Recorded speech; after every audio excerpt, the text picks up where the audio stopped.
Nick, when the subject of your killing in a movie is going to be Sean Bean, it's not so. I said the same thing with Andy, my wife Andy. Sean Bean's it. She goes, is he gonna die? The moment he shows up on screen, I'm like, God, like, come on. So that's the film we're going to talk about today is Possessor from Cronenberg, but maybe not the Cronenberg you expect, as we put Sean Bean in mortal danger today on Kyle and Nick on Film.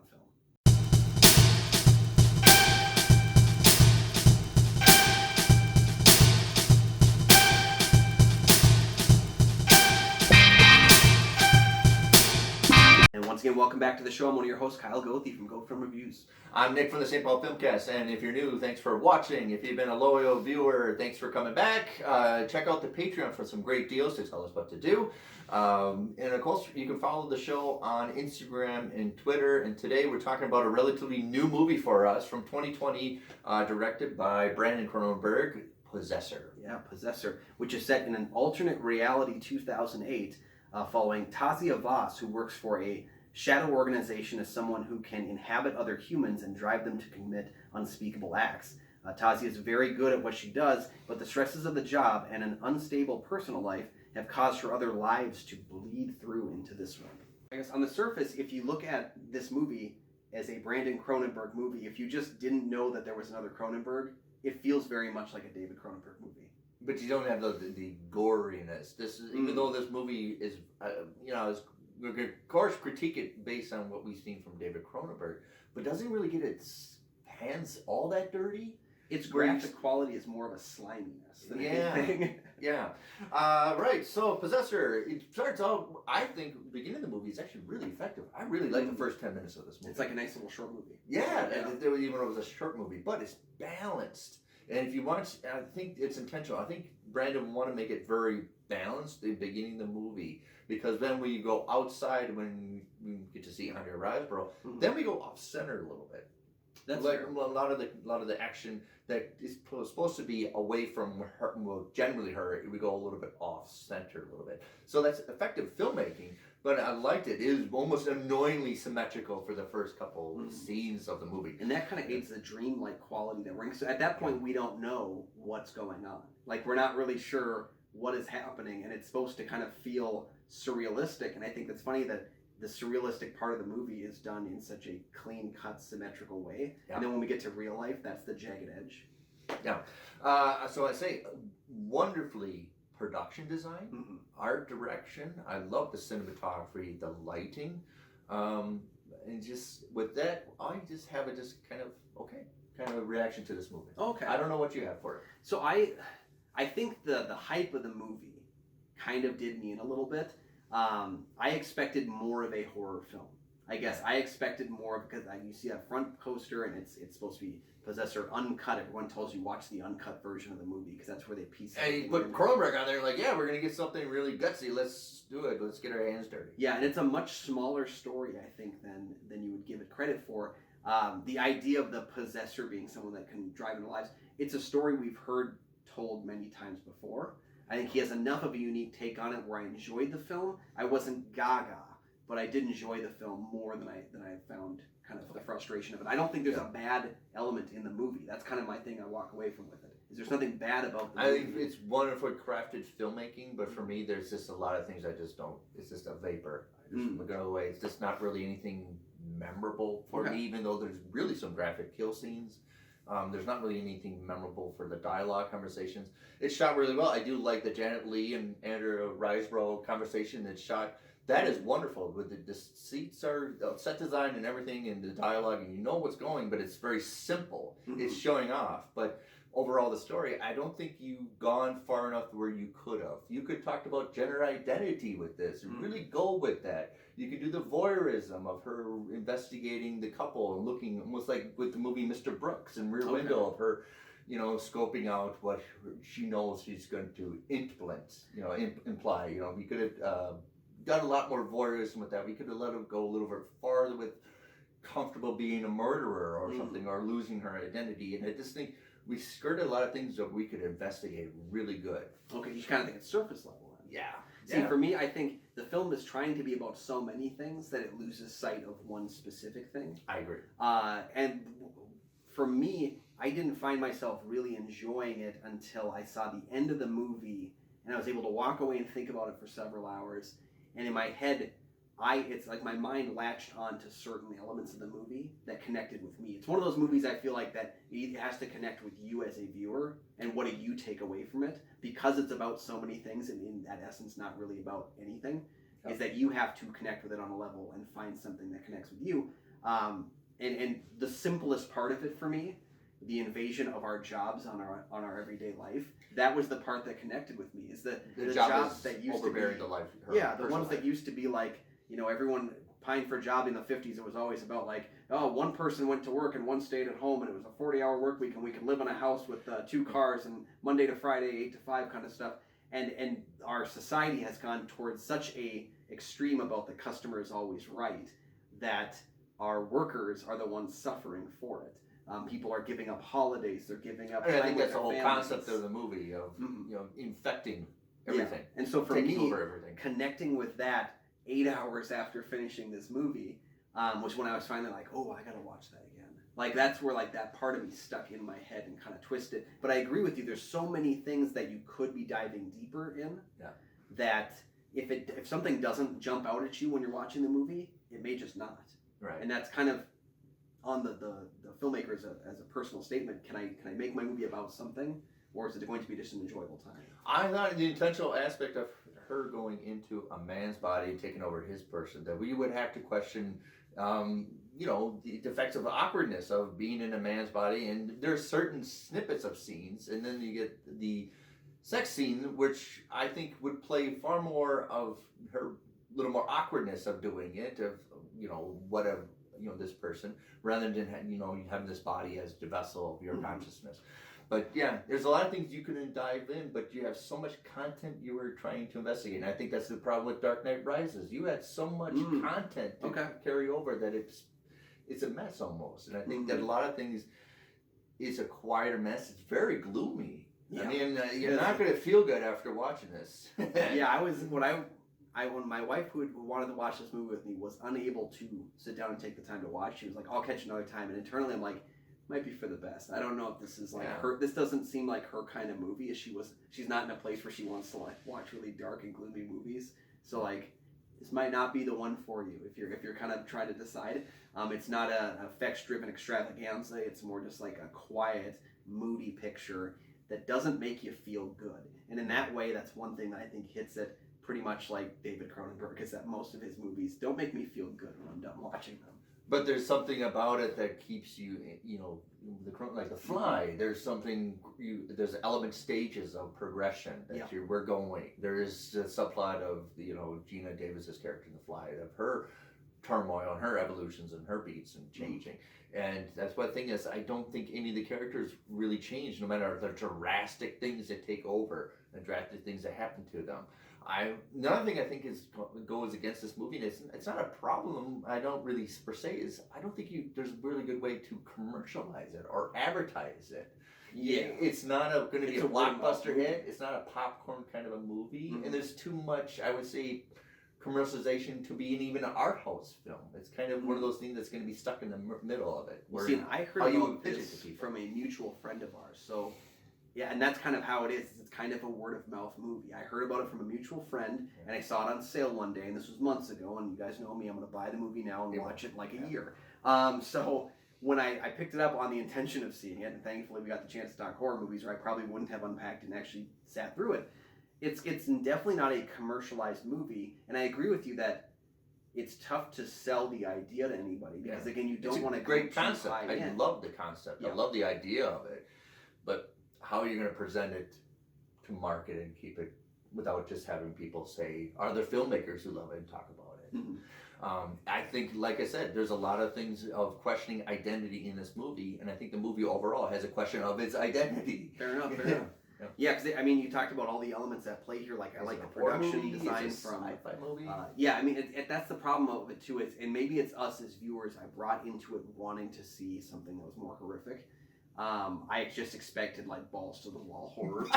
I'm sorry to say, from a Cronenberg, I expected balls. Well, there's a scene of Sean Penn up on the balcony in this very gaudy Baroque house, and I was like, "Are we gonna go Scarface with this?" Well, see, and that's again what I was going to mention was that like production design was really great. Rupert Lazarus did phenomenal, this. Yeah. Rupert Lazarus actually worked with Brandon's father on Existenz. He also did Diary of the Dead. So like the production design, the quality of it is very high. It knows where to go busy. It knows where to go simple. Yep. And maintain a little bit of talent the whole time. Yeah. Yep. And then cinematography by Karim Hussein, who did Ascension, which I haven't seen, but he also did a film called Parallel, which is a very cool alternate reality movie that uses a lot of the same sweeping camera movements that I saw here. So it was nice to see that kind of translation of being able to work within, like, instead of being parallel realities, we're seeing things from different viewpoints.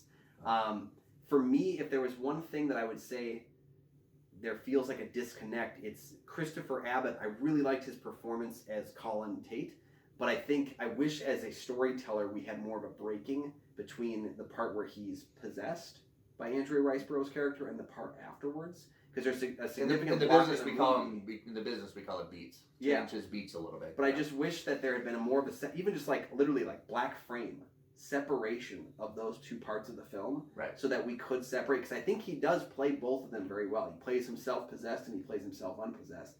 But I just wish there was more of a contrast to how the film was put together. My favorite word. To give us that. And like I said, I think, and I talked to other people, and I think filmmakers, people who are in the industry who know how to make movies, will probably appreciate far more than casual film watchers, because technically how to make a movie, it really is phenomenal. Mm-hmm. I mean, you make the shot of just ordinary brick apartments look ominous. Yep. Is effective filmmaking, where I think people are just watch movies and don't really want to participate, don't really care how the movies get made. They're probably just going to go away from this. Yeah, it feels like a sci-fi Arrested Development in that it's not for casual people. It's for people that want to dive in. It's for people that are doing the puzzle, Right. And I agree with you. Like, even just her visiting the apartment complex, that sequence felt very Wrinkle in Time to me, where there was just something's not right. It's normal, it's suburbia, and it's not right. And it made me nervous just watching that scene, even though I kind of knew nothing was going to happen in the first time we saw these apartment buildings. Yeah. And it still bothered the heck out of me. But I think that's one of those things, I don't know if this is a movie I'll go back to frequently, but I do want to see it again. And I want to kind of like... But you have to set aside, you can understand after watching this movie, you're not going to feel good after watching it, because there's really no, like I said, it's dark and gloomy, but there's no, I would say, comedy bit in it. There's nothing really you laugh at, like smirking, like, there was a lot of other movies that we can see that are dark or dark toned that we can kind of have a moment where we're like, yeah, none of that at all. There's not even that nervous laughter that I got watching the Joker movie, where like I laughed and then felt bad about laughing. Yeah, but you still got a laugh out of it, even though that's a dark, ominous, gloomy movie. Yeah, it's funny actually that we were just talking about Climax, and how we both have basically the opposite opinions of it. We both see its technical prowess, but I lean towards enjoying the movie. Enjoying is kind of a weird term, but like I think it's a strong movie that I want to revisit. And you were disappointed by it. It's the exact opposite of how we viewed Climax. We both were like, Climax, so well made, but I hated it. You didn't. Yeah. We're going to go flip on the because I think this is a wonderfully crafted movie. I think Brandon Cronenberg got some real talent. There's real talent all around, but I'm going to say, just if you're not a filmmaker, you're not going to get the enjoyment out of it, because the story's not really fleshed out. I think you really should invest in more with gender identity, and like Philip K. Dick throughout his whole life was all about what is identity, and I think you would invest in it far more interesting. How did she become a killer? That's funny. How did she do it? It is the damage of being a killer, or if she's just comfortable doing it, then that's part of her life. So. Well, I was reading something that there was enough, like this. The film script actually had multiple versions of it, because he wasn't sure what parts he wanted to leave in the film and what parts he felt he should take out. Had an identity problem. He had enough of a script that he could have made 2 films, and he said, I'd like to revisit and make a sister project or a cousin project at some point, and I think that would be a good idea. And hey, I love options. Yeah, I always play with the ideas that are at play here. I think the uncut nature, I watched some of the comparisons between the regular cut of the film and the uncut one, and I can't stress enough, the uncut film, while being more disturbing, is kind of what you need when you watch this movie. I think it does need to kind of shock you with what it's doing. I like that it aimed towards practical effects most everything. Well, the was shot Sean on Bean camera. thing, yeah, that's practical. Yeah. Isn't it? Yeah. Oh yeah. Oh Yeah. man, that stuff. Ooh, yeah, but Mm-hmm. what else about it? I think. But I think what doesn't really effective to me, I think production design, art design. I think story needs to be fleshed out a little bit. You know, focus on what you want to do because obviously you have a lot of content with this. But I think editing need to go back. Yeah. And like I said, you have different versions of editing. I think somebody probably would like to have a crack at re-editing this movie because the first 10 minutes of the movie, I go, this is great. And I hope you can maintain this. Yeah. And that's something I said with Baby Driver. This is great. I hope you can maintain this. And it kind of, yeah. And my thing is, if you're going to do something that is wholly dark, depressing, gloomy, I don't mind that as much, but I do feel it on myself if the movie is an hour and 45 minutes when it could be maybe an hour 30. Like I said, I watched this for a Saturday night, and I'm like, I need to watch something else. Yeah. Yeah, Saturday night. It's not a Saturday night kind of a movie. Right, yeah. But let's compare it here. I mean, again, I hate to do this. I don't want to keep comparing him to his father because they're different filmmakers, but they do have the same last name and they deal with some of the same ideas. So it's almost impossible. Well, it's a fault on kind of the perception. Yes. Yeah. So let's take it one step further and compare this being Brandon Cronenberg's second feature film. Yes, it is. To David Cronenberg's second feature film, which was Shivers. Yeah. So looking at the two films back to back, Shivers was kind of the same way. Some really great concept ideas, really well made for, again, the technical aspects of it. And again, that one was even lower budget comparatively than this one because they had to really like scrape and survive with what it was. But I think Shivers is another one of those movies that, again, asks a lot of questions, but almost too many. Yes. And it's interesting to note that they're kind of like, I think that third feature is where Brandon Cronenberg, Little C, I'm going to call him, is narrow down his really focus, like flying to the next one. Because I haven't seen Antiviral, his first movie. And it's too either. bad that it took 8 years for us to get a second film. I haven't seen it either, and if you wanted us to watch it, Patreon. Patreon. But yeah, no, I think that's kind of an important way to look at it. Is because he's been making movies for like 10, 15 years, but many of them have been short And he's been on films. a lot of his dad's movie sets, Yeah. so he knows how the operations go before he even probably went to film school. Yeah, and so I think as a second feature, without being able to talk about the first one, I think it's pretty strong outing for a second feature. There's not a lot about it that I think stumbles. It's just maybe certain areas where the expansion is needed. Being able to take the ideas that you're playing with, because he plays with heady ideas. If this was a slasher movie, I don't need to have the heady ideas of the slasher movie examined unless that's what you introduce. Yes. But when it's kind of like a Pandora's box. If you open the question box, you have to start making some answers. And I think that's the whole script and everything started out as a Pandora. You spilled all this content out there, and now you're trying to shuffle it all back. Yeah. And so for me, I think like I was more impressed with the first half of the movie than some of the stuff that Christopher Abbott does as Colin Tate when he's kind of post. I agree. I was really impressed with it. I was like, where are we going now? First what half are of we it. doing? And I thought that would have actually made for a better follow-up film. Is his actor, like bringing Christopher Abbott to play Colin Tate in the aftermath of what happened, as opposed to trying to squeeze that whole section of the story into like 30 minutes. And the problem is with you do sci-fi, you need a lot of exposition to set up with the world building and all that stuff. And it takes a lot of time to set up the world building where, you know, you probably need an effective another hour to establish what's going on. Yeah. And like I said, editing is a problem because, especially with sci-fi, because you want to set up the whole world, you want to keep the action flowing, and there's a lot of quiet scenes that you want to hold on to. That the questions of tropes and everything, I didn't really buy it. I didn't really care, but I know it's an effective part of the script. What's funny is that I saw some small comparisons with another movie, and again, I'm jumping way out there, guys, so hold on with me here. It's another film that features Tuppence Middleton and Sean Bean that was criticized for having so many ideas that they never really elaborated on, and it's from some of my favorite filmmakers in Jupiter Ascending.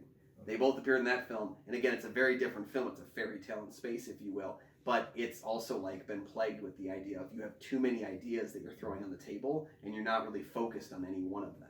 Yeah. And that's kind of the same issue as, I really like a lot of the stuff that's on display here, but this is a movie I feel very much could use a sequel or a follow-up or a sister film to kind of give us more of this world, because it asks so many questions.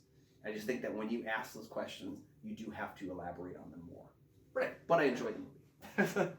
So I'm gonna say I didn't really enjoy it. I understand the filmmaking everything about it technically wonderful, but I just one little spark of fun. Go a little out and kind of enjoy some other spectrums of emotions to watching it, because it's a really dark and ominous. I think Prayer Before Dawn was another one of those. It was very gloomy. There was nothing enjoyable about watching it. But it was an effective movie. It was on my list when it came out, and I would put that kind of this in the same kind of camp. It's an effective movie. It's really done really well, but you're gonna have to decompress after watching it. Yeah, and I think that's usually always going to be a yay or nay for me on things, is that entertainment factor does have a lot to do with my final outcome on the film. And that's why I'm not preaching the gospel of Possessor. Is I'm not saying that it's a perfect movie, because I didn't really have fun watching it. I just think it's a great, well-made movie. And I think it had an okay ending. Yeah. I know we were going to go somewhere in that route, but it just didn't have the punch I want for an ending. Because we've been dragging the entire line. I wanted something to give a punch at the end, and we know where we're going. We know where we're going to. I think the ending requires us to care about elements of the movie that I don't know if I cared about as much. Yeah. And yeah, I completely agree with you on that stuff. So I think there's a lot of stuff at play here that I think is great, and I am going to give the film a positive recommendation, but I do see everything you're saying about it at the same time. And I'm not going to give it a positive recommendation, but I would like to see more of what Brandon Cronenberg can do, because I do see some talent there. There you go. We're a little bit torn. Until I possess him and make him nice about this. But until that time, what did you guys think of Possessor? Comment below, let us know. Should we watch Antiviral? This is a great opportunity for you to join the Patreon and force us to. It would be, twist my, we like options. A little bit. So, yeah. But let us know your thoughts on the film down below. Have you seen the uncut version, the regular version? Or the other movies that we cited? Yeah, exactly. Yeah. Keep us posted on that. Don't forget like, subscribe, and check out the Patreon. Like Brian Eggert did. We've got patrons that are helping us pick movies, and it's a great thing, because then we don't have to. Yeah. Keep those people at work. But until next time, you can find my film reviews on GoFilmReviews.com. You can find my show, the St. Paul Filmcast, anywhere you find podcasts where I interview local independent filmmakers from the Twin Cities area. Join the Patreon, possess us, and make us pick movies.